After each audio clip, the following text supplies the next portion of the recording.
आए हुए हैं राजस्थान के जालौर ज़िले में भीनमाल शहर में। ये चूँकि भीनमाल महाकवि माघ एवं गणितज्ञ ब्रह्मगुप्त के जन्मस्थली के रूप में जाना जाता है। चलिए हम आपको एक छोटा सा अंदर का व्यू दिखाते हैं कि अंदर का नज़ारा कैसा बना हुआ है।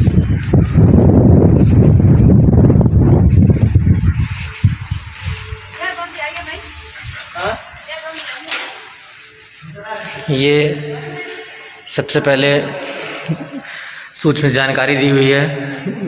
ऐतिहासिक महत्व की अधनी वर्ग समीकरण शून्य का उपयोग पहली बार, और ये पाटी गणितज्ञ एवं बीज गणित के लिए ये ब्रह्मगुप्त द्वारा रचित ग्रंथ के बारे में जानकारी।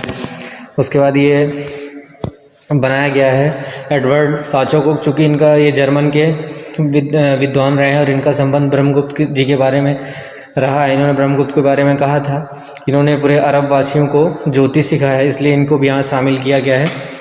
ये उसके बाद अगला क्रम है विद्वान लियोनहार्ड आयलर का। ये स्विट्ज़रलैंड के बहुत बड़े विद्वान थे। इन्होंने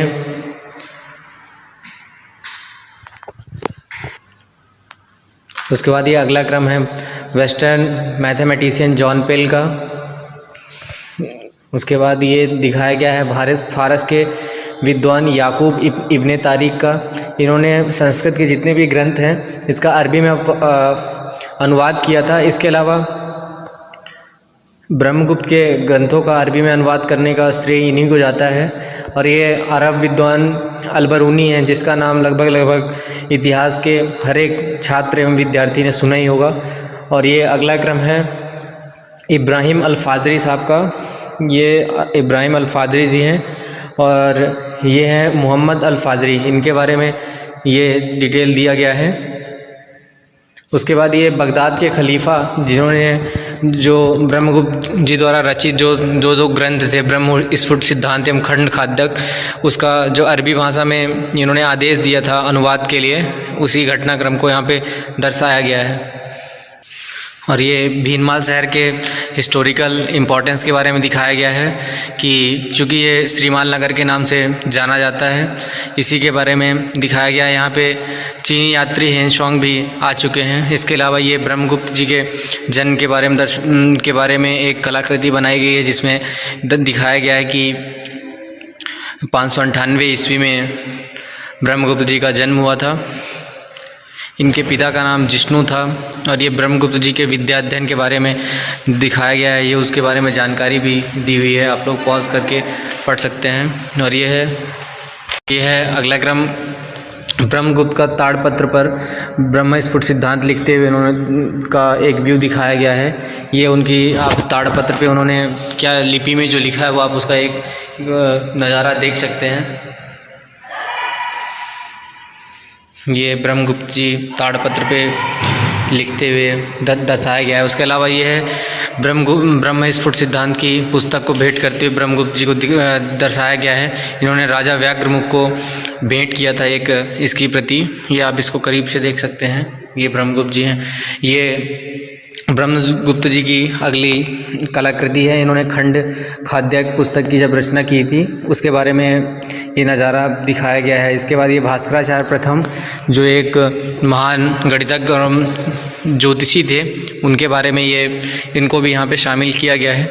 और यह महान गणितज्ञ भास्कराचार्य द्वितीय, जिन्होंने सिद्धांत शिरोमणि एवं कर्ण कुतूहल की रचना की थी। और ये अन्य भारत के प्रमुख गणितज्ञों को और ज्योतिषाचार्य को शामिल किया गया। ये पहले हैं अपने आर्यभट्ट प्रथम, जिन्होंने आर्यभट्टी लिखा था। साथ ही साथ पाई का मान 3.14 इन्होंने सबसे पहले दर्शाया था। उसके बाद ये हैं आर्यभट्ट द्वितीय, जो सिद्धांत ग्रंथ की इन्होंने रचना की थी। और ये अगला व्यू है दिखाया गया, ये बीच में जैसे आप देख सकते हैं ब्रह्मगुप्त जी को अन्य गणितज्ञों से चर्चा करते हुए इनका दृश्य दिखाया गया है, आप उसके बारे में पढ़ सकते हैं। ये अगला क्रम है महावीराचार्य प्रथम।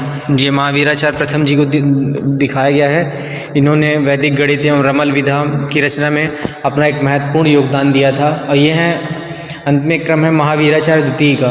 महावीराचार्य द्वितीय जी ने गणित सार संग्रह इनकी प्रमुख रचना है, इसी के लिए वो जाने जाते हैं। वो 9वीं शताब्दी के प्रसिद्ध ज्योतिषविद और गणितज्ञ थे। अब ये अंदर के क्रम में श्री महाकवि माघ एवं ब्रह्मगुप्त जी के बारे में अन्य दृश्य आपको दिखाते हैं। ये महाकवि माघ का जन्म के बारे में दिखाया गया है। इनके दादाजी भीनमाल के शासक वर्मलाद के प्रधानमंत्री थे। ये उन्हीं को दिखाया गया है। देखिए आप इसमें पढ़ सकते हैं कि चूँकि इनके जो दादा थे महाकवि माघ जी के, वो उन्हीं के बारे में ये दृश्य दिखाया गया है कि चूँकि महाकवि जो माघ थे, उनके पिता 2 भाई थे, दत्तक एवं शुभंकर, और इनके पिता का नाम था प्रापिता भीनमाल के शासक सुप्रभु देव जी थे। यहाँ पे माता पिता के सानिध्य में महाकवि माघ को दर्शाया गया है। चूँकि महाकवि माघ जी के प्रापिता दादाजी भीनमाल के शासक वर्मलाद के प्रधानमंत्री थे। इन्हीं के बारे में ये दिखाया गया है। इनके बारे में ये आप पढ़ सकते हैं यहाँ पे। और ये अगला क्रम है, आपको कुछ और नज़ारे दिखाते हैं जो इनके जीवन से जुड़े हुए। ये है राजा भोज द्वारा महाकवि माघ का आदर सत्कार करना का दृश्य दिखाया गया है। ये अपने राजा भोज हैं जो चित्तौड़ के एक मौर्यवंशी राजा थे। महाकवि माघ और इनका संबंध इस रूप में दिखाया जाता है कि महाकवि माघ जी के पिता दत्तक इनके अपने राजा भोज जी के घनिष्ठ मित्र थे। और ये अगला क्रम है, महाकवि माघ को सम्मानित करते हुए राजा भोज की कलाकृति दिखाई गई है। और ये सम्मान इन्होंने शिशुपाल वध का सस्वर पाठ सुनाने के बाद किया था। ये इसके बारे में आप पढ़ सकते हैं। और ये घटनाओं में अगला क्रम है, ये महाकवि माघ जी का दृश्य दिखाया गया है। महाकवि माघ जब भीनमाल छोड़ रहे थे, सारी संपत्ति वृद्धावस्था की ओर थे और सारी संपत्ति अपनी दान कर इन्होंने जब छोड़ने का निर्णय लिया भीनमाल, उस वक्त का ये दृश्य दिखाया गया है। ये उसके बारे में आप पढ़ सकते हैं। ये अगला है, राजा भोज जी के दरबार में जब महाकवि माघ जी पहुँचे हुए थे, उस दृश्य को भी इसमें महत्वपूर्णता से शामिल किया गया है। इनके बारे में ये आप पढ़ सकते हैं। महाकवि माघ का राजा भोज के दरबार में जाना। ये राजा भोज जी ने महाकवि माघ को स्वर्ण मुद्राएं जो भेंट की थी, उसके बारे में ये दृश्य दिखाया गया है। और ये उसके बारे में आप पढ़ सकते हैं। अगला क्रम है, महाकवि माघ की पत्नी द्वारा याचकों को धन बांटना। जो याचक आते थे, उनको जो महाकवि माघ जी की पत्नी ने राजा भोज के राज दरबार से जो स्वर्ण मुद्राएं मिली थी, उनको याचकों के समक्ष बांट दिया। उसी के बारे में दिया हुआ यहाँ पे दर्शाया गया है। ये महाकवि माघ का स्वर्गारोहण दिखाया गया है, जब महाकवि माघ जी स्वर्ग के लिए उनका जाना हुआ।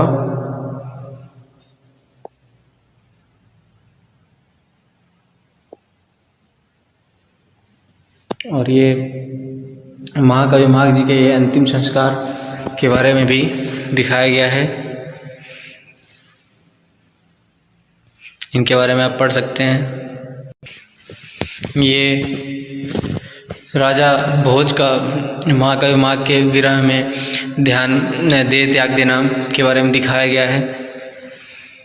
महाकवि माघ की अंतिम संस्कार क्रियाओं के बाद राजा भोज अपने नगर लौट गए। महाकवि माघ का इस तरह देहांत हो जाने से इनका मन भी बेचैन रहने लगा, संसारिकता से मोह हटने लगा। और महाकवि माघ के कुछ समय बाद ही राजा भोज का भी स्वर्गारोहण हो गया। बहुत बहुत धन्यवाद आपका।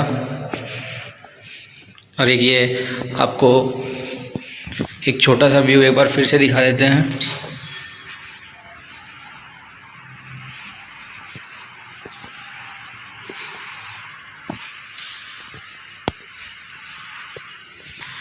थैंक यू सो मच अपना कीमती समय देने के लिए। अगली बार फिर हम आपको किसी नई जगह का एक नज़ारा और उसके बारे में जो भी जानकारी है आपको प्रस्तुत करेंगे। थैंक यू सो मच, धन्यवाद। ऐसी ही अनेक खबर देखने और सुनने के लिए जालोर न्यूज़ को ज़्यादा से ज़्यादा लाइक, शेयर, कमेंट और शेयर जरूर करें। धन्यवाद।